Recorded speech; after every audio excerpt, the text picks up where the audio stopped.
Turkey is preparing for a possible crisis on its eastern border as Iran is shaken by deadly protests and economic turmoil. Ankara is working on contingency plans in case the situation in Tehran spirals out of control.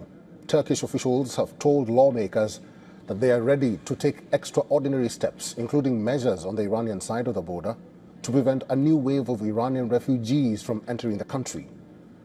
We decode that for you and what is happening in Turkey.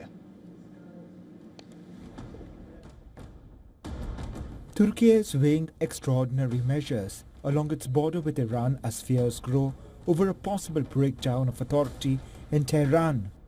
According to reports, senior officials from Turkey's foreign ministry briefed lawmakers this week in a closed-door session at Parliament, laying out multiple scenarios, including the risk of a mass Iranian refugee influx.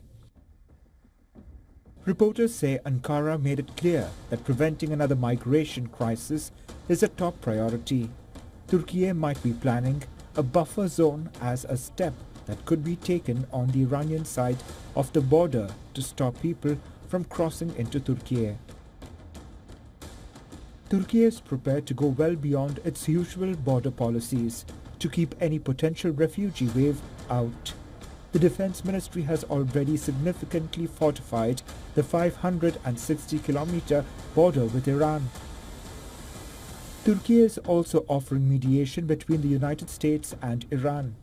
Foreign Minister Hakan Fidan has said Ankara opposes any foreign intervention in Iran and is urging diplomacy. US President Donald Trump has sent mixed signals, at one point threatening Tehran, then saying he is open to talks. For Ankara, the fears are shaped by experience. The 2003 invasion of Iraq and the Syrian civil war left Turkey dealing with hundreds of thousands of refugees, straining its economy and fueling domestic political tensions. Turkish society remains highly sensitive to migration, even as some of the 2.7 million Syrians in the country begin returning home.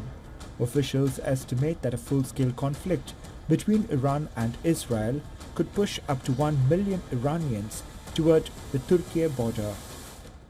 Sources say Ankara would only accept those in urgent humanitarian need, ending any open-door approach. Israeli attacks have killed at least 28 Palestinians in Gaza. This is one of the highest single-day death toll in the enclave since the October ceasefire. The footage on your screens shows the moment an Israeli bomb hit a building in Gaza City. The target was an apartment complex. An entire apartment block was destroyed. Reports indicate that 5 members of a family were killed in the attack. A spokesperson for the Israel Defense Forces claims that the building at the center of Gaza City was used by Hamas to launch projectiles. The Israeli military had reportedly issued a warning of the incoming strike before the attack. The ceasefire is just for show, but in reality there is no ceasefire. In reality there is targeting, there are martyrs, there are people wounded, there is destruction. This is our situation as Gazans. We were sleeping in our house and it was safe, nothing there, there are no militants around, nor are there weapons. They were mostly children there, asleep. A police station run by Hamas was also targeted in Gaza City. The attack killed at least 11 people at the police station. This includes 4 policewomen and several prisoners being held there. Hamas says that multiple civilians were also killed in the attack. The IDF also hit a refugee tent in Khan Yunis. The force says it targeted a weapons warehouse, a weapons production site as well. Israel says the attacks were carried out in response to a Hamas raid on Friday. 8 gunmen reportedly emerged from a tunnel in southern Gaza near the city of Rafah. 3 of them were reportedly killed and 1 was captured. The Rafah border crossing between Gaza and Egypt is scheduled to open on Sunday. Israel says the raid by the gunmen was a breach of the October ceasefire agreement and the IDF attack was in response to that. Hamas says that Israel has breached the ceasefire agreement 1,450 times so far. Over the span of 111 days, Hamas says that the Israeli forces have killed more than 500 people and injured over 1,300 since the ceasefire began.